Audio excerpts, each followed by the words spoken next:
ولنقرأ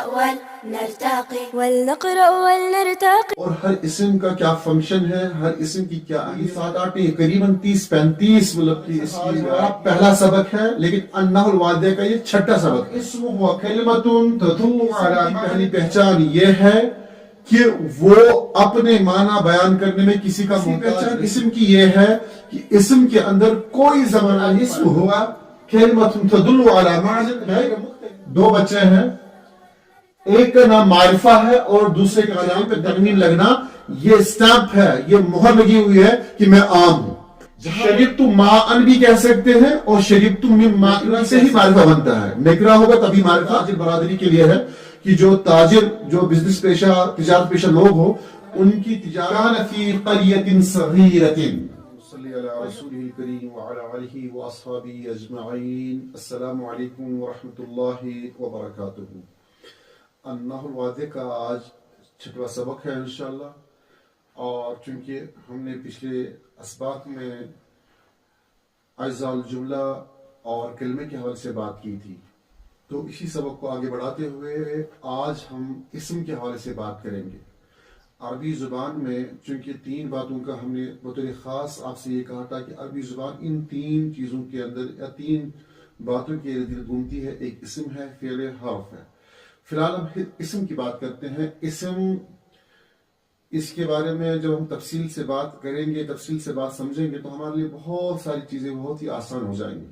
اسم جو ہے چند الفاظ یا چند چیزوں کا نام نہیں ہے، بلکہ ایک بہت بڑی دنیا ہے۔ اسم ایک پورا ایک مکمل ایک کائنات ہے جس میں مختلف ناموں سے اسم کو جو ہے جانا جاتا ہے، پہچانا جاتا ہے۔ ان تمام اسما کو ایک ایک کر کے انشاءاللہ ہم ڈسکس کریں گے، ایک ایک کر کے ان کی تشریح کریں گے، توضیح کریں گے، اور ہر اسم کا کیا فنکشن ہے، ہر اسم کی کیا اہمیت ہے، کون سا اسم کہاں پہ استعمال ہوتا ہے، اس کی کیا شکلیں رہتی ہے، ان تمام چیزوں کا ہم انشاءاللہ جو ہے بالکل تفصیل سے بات کریں گے۔ دیکھا جائے تو یہ 7-8 نہیں قریباً 30-35 مطلب کہ اس کی ویرائٹیز ہے، اس کی اقسام ہے، اس کے انواع ہے، تو ہر ایک کے بارے میں انشاءاللہ تفصیل سے بات کریں۔ لیکن فی الحال آپ ایک ذہن میں رکھیے تاکہ آپ اپنے ذہن کو تیار کریں کہ ہم صبر سے، پیشنس کے ساتھ جو ہے عربی زبان کے اسباق اور دروس کو سمجھنے کی کوشش کریں گے انشاءاللہ۔ فی الحال ہمارے سامنے جو ہے آج کا جو سبق ہے اسم کے حوالے سے، اسم کے حوالے سے آج ہمارا پہلا سبق ہے، لیکن النحو الواضح کا یہ چھٹا سبق ہے۔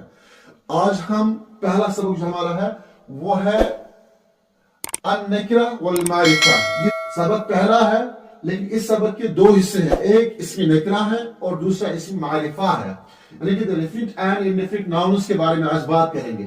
سب سے پہلے بات یہ سمجھنا ہے، یہ ہمیں جاننا ہے کہ ما هو الاسم، اسم کہتے کس کو ہے، کون سی شے، کس چیز کا نام اسم ہے۔ تو ہم سب سے پہلے اس اسم کے بارے میں ہلکی پھلکی تفسیر اپنے ذہن میں بٹھائیں گے تاکہ ہمارے لیے جو ہے اسم کو سمجھنا آسان ہو جائے۔ کیا ہے؟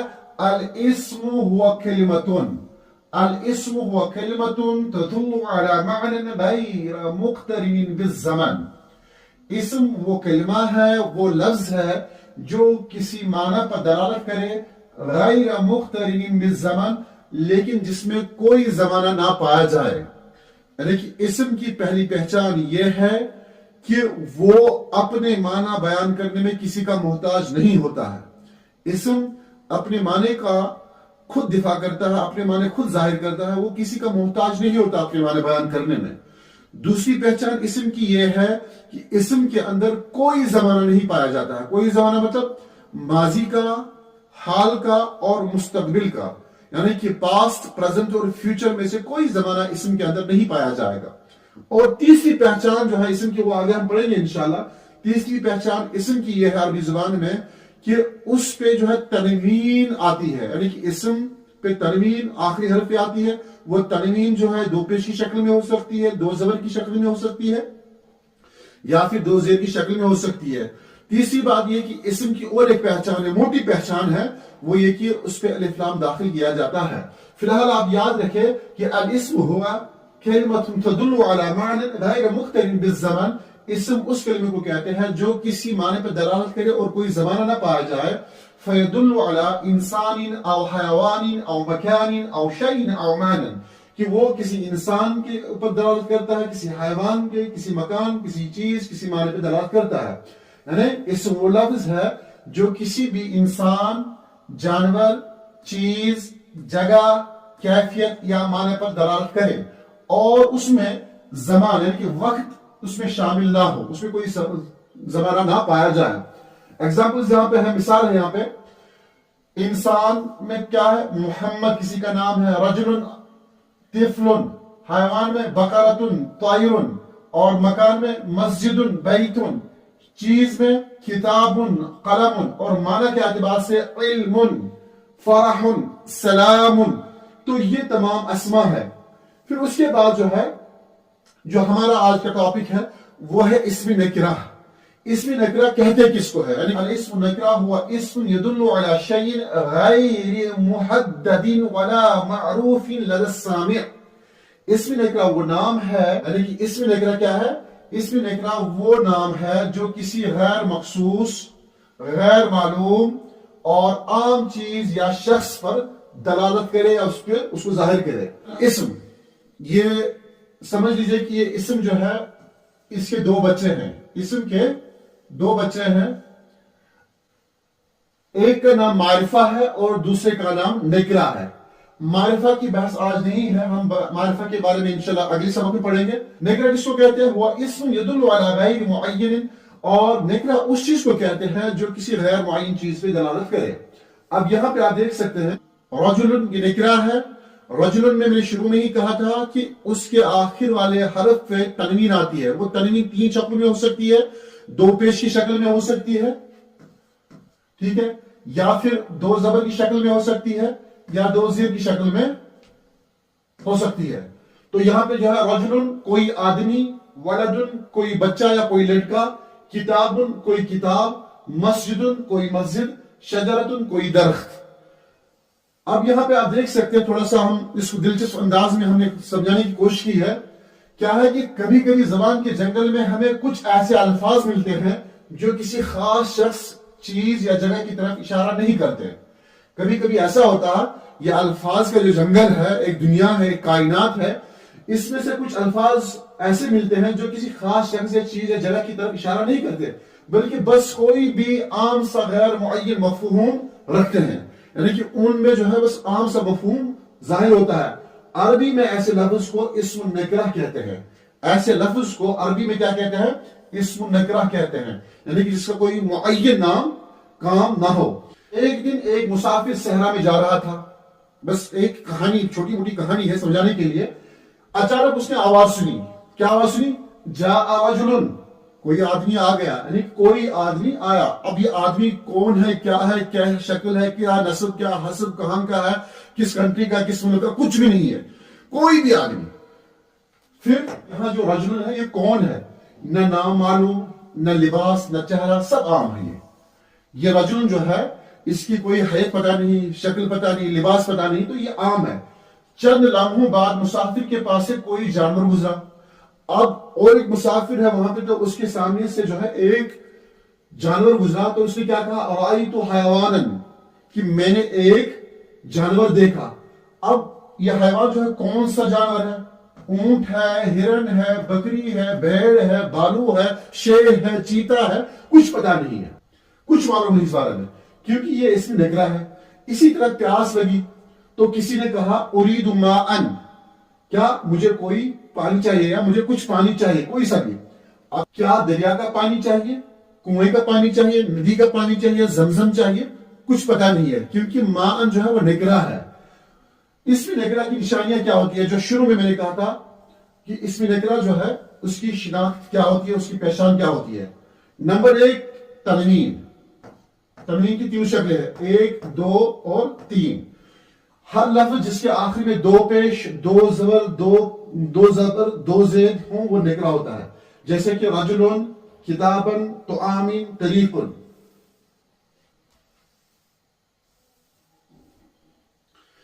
تنوین ہوا لفظ کے چہرے پہ. یہ تنوین ہے کیا؟ تنوین جو ہے، تنوین کو ایک مطلب کہ تھوڑا سا جو ہے مطلب کہ مزاحیہ انداز میں اس کا ایک نام دیا ہے میں نے. اس مزاحیہ نام کو آپ یاد کریں، تھوڑا سا آسان ہو جائے گا کہ آپ کو یہ بات سمجھنے میں. تنوین گویا لفظ کے چہرے پر، تنوین جو ہوتی ہے نا، یہ تنوین، یہ ان، یہ ان یا یہ من، تنوین گویا لفظ کے چہرے پہ، لفظ یہ ہے پورا، یہ لفظ ہے، یہ لفظ ہے پورا، یہ لفظ ہے پورا، یہ پورا لفظ ہے. اب اس لفظ پہ جو ہے تنوین ہے، یہ تنوین جو ہے نا یہ لفظ کے چہرے پہ تنوین ہے. تنوین گویا لفظ کے چہرے پر عام ہونے کی مہر ہے، یہ سٹیمپ ہے. یعنی کہ اس لفظ کے چہرے پہ تنوین لگنا یہ سٹیمپ ہے، یہ مہر لگی ہوئی ہے کہ میں عام ہوں. جہاں پر بھی آپ دیکھیں کسی لفظ پہ کہ آخر میں تنوین لگی ہوئی ہے تو سمجھ لینا کہ یہ نکرہ ہے. بشرطے یہ کہ یہ شرط یاد رکھے، بشرطے کہ وہ کسی انسان کا نام نہ ہو، کسی فرشتے کا نام نہ ہو، کسی جن کا نام نہ ہو. انسان کا اگر نام ہے تو اس پہ تنوین آئے گی، جیسے کہ ہم کہتے ہیں زیدن، ہم کہتے ہیں فاروقن، ہم کہتے ہیں معراجن. تو ان کے آخر میں جو حرف ہے، جیم ہے، قاف ہے، دال ہے، تو اس میں تنوین آئی ہے، اس پہ کوئی فرق نہیں پڑے گا کیونکہ وہ فی نفسی معرفہ ہے. عام الفاظ پہ جب یہ تنوین آپ دیکھیں تو یہ تنوین جو ہے اس کے چہرے پہ جو ہے نکرہ ہونے کی ایک مہر سٹیمپ ہے. اگر لفظ کے پہلے، اور ایک بات سمجھ لیجئے گا، اگر لفظ کے پہلے من آ جائے تو وہ عموماً نکرہ ہوتا ہے، لیکن من تبعیضیہ، لفظ کے آخر شروع میں اگر من آ جائے تو اس من کو جو ہے یہ والا من، اس کو جو ہے تبعیضیہ کہتے ہیں، تو وہ بھی نکرہ کی علامت ہوتی ہے. شربت ماء بھی کہہ سکتے ہیں اور شربت من ماء بھی کہہ سکتے ہیں. شربت من ماء، تو یہاں پہ جو من ہے یہ بھی اس بات کی علامت ہے کہ یہ نکرہ ہے. اکلت من طعام، میں نے کچھ کھانے میں سے کھایا، تو یہ من تبعیضیہ ہے، یہ بھی عموماً جو ہے نکرہ پہ آتا ہے. نکرہ، اب نکرہ کی تھوڑا سا اور مزاحیہ انداز میں اس بات کو یاد رکھ لے، نکرہ ہر ایماندار کی طرح محتاج ہے. نکرہ جو ہوتا ہے ایماندار کی طرح محتاج ہوتا ہے، کہ ایماندار بیچارہ پھنسا ہوا ہوتا ہے بے ایمانوں کے بیچ میں. اس کے آس پاس میں جتنے سارے لوگ ہوتے ہیں وہ پھنسا ہوا ہوتا ہے، کن کے بیچ میں؟ بے ایمانوں کے بیچ میں. تو یہ ہمیشہ بیچارہ محتاج ہوتا ہے کہیں سے کچھ ایمان کی باتیں آ جائے. تخصیص کی تلاش میں نکرہ لفظ اکیلا ہوتا ہے، اس سے اپنی پہچان نہیں ہوتی ہے، یعنی کہ اس کی اپنی کوئی پہچان نہیں ہوتی ہے. اس کے برخلاف معرفہ، اس کے برخلاف معرفہ ایک معزز شخص کی طرح ہوتا ہے یا ہے، معروف، معین، پہچان والا. یعنی کہ نکرہ کی کوئی پہچان نہیں، وہ معروف بھی نہیں ہوتا، معین بھی نہیں ہوتا، اور اس کی کوئی پہچان بھی نہیں ہوتی ہے. اور معرفہ کی کیا ہوتی ہے، معرفہ کی بحث پڑھیں گے انشاءاللہ. اب مسئلہ یہ ہے کہ بھئی یہ نکرہ ضروری کیوں ہے، اس میں نکرہ کیوں ضروری ہے عربی ادب میں، عربی زبان کے لیے اس میں نکرہ کی اتنی اہمیت کیوں ہے. تو ہم کہتے ہیں کہ تصور کریں، آپ ذرا ایک منٹ کے لیے امیجن کریں کہ تصور کریں کہ عربی زبان میں صرف معرفہ، خاص اسماء ہوتے ہیں، نکرہ نہ ہوتے، تو پھر کیوں کوئی طالب علم کیسے کہتا، پھر کوئی طالب علم کیسے کہتا میں نے کوئی کتاب پڑھی؟ نہیں کہہ سکتا تھا وہ. تو وہ کہتا کہ میں مخصوص کتابیں نے پڑھی. وہ کہیں نہیں سکتا قرأت کتاب، میں نے کوئی کتاب پڑھی، بلکہ اس کو کہنا ہی پڑے گا کوئی مخصوص کتاب کی طرف اشارہ کر سکتا تھا وہ. یا مجھے کوئی دوست چاہیے، سڑک پر کوئی گاڑی گزری، کوئی نہیں کہہ سکتا. اگر نکرہ نہ ہوتا، فکر اور زبان دونوں قید ہو جائیں. یعنی کہ نکرہ، اس میں نکرہ عربی زبان میں اتنا اہم ہے کہ اگر اس میں نکرہ نہیں ہوگا نا تو کیا ہوگا، زبان جو ہے، زبان کے ساتھ فکر دونوں قید ہو جائیں گے. نکرہ زبان کو وسعت دیتا ہے. نکرہ کی خوبی کیا ہے کہ یہ زبان کو وسعت دیتا ہے. یہ انشاءاللہ آگے ہم پڑھیں گے، قرآن کریم کی آیات میں بہت ساری جگہ پہ جو الفاظ نکرہ استعمال ہوئے ہیں ان کے اندر جو وسعت علماء کرام نے بیان کی ہے وہ انشاءاللہ بات آگے چل کر انشاءاللہ پڑھیں گے. سوچ کو آزادی دیتا ہے، یعنی کہ نکرہ جو ہے انسان کی سوچ کو کھلا چھوڑ دیتا ہے اور معنی میں عموم پیدا کرتا ہے. اور نکرہ میں ایک خاص خوبی یہ ہوتی ہے کہ کبھی کبھی جو ہے معنی میں عموم پیدا کرتا ہے. یعنی کہ اگر نکرہ نہ ہوتا تو عموم کی جگہ جو ہے مخصوص لوگ ہی مخاطب ہو جاتے، لیکن نکرہ استعمال کیا گیا ہے قرآن کریم میں. اس پوائنٹ کو نوٹ کر لے کہ وہ عموم کے معنی پیدا کرتا ہے. پھر آگے دیکھیں آپ، اس میں نکرہ اور معرفہ کا فرق نہایت آسان ہے. پھر دوبارہ میں تاکہ آپ کے ذہن میں بات بیٹھ جائے، بہت آسان سا اصول یاد رکھیں.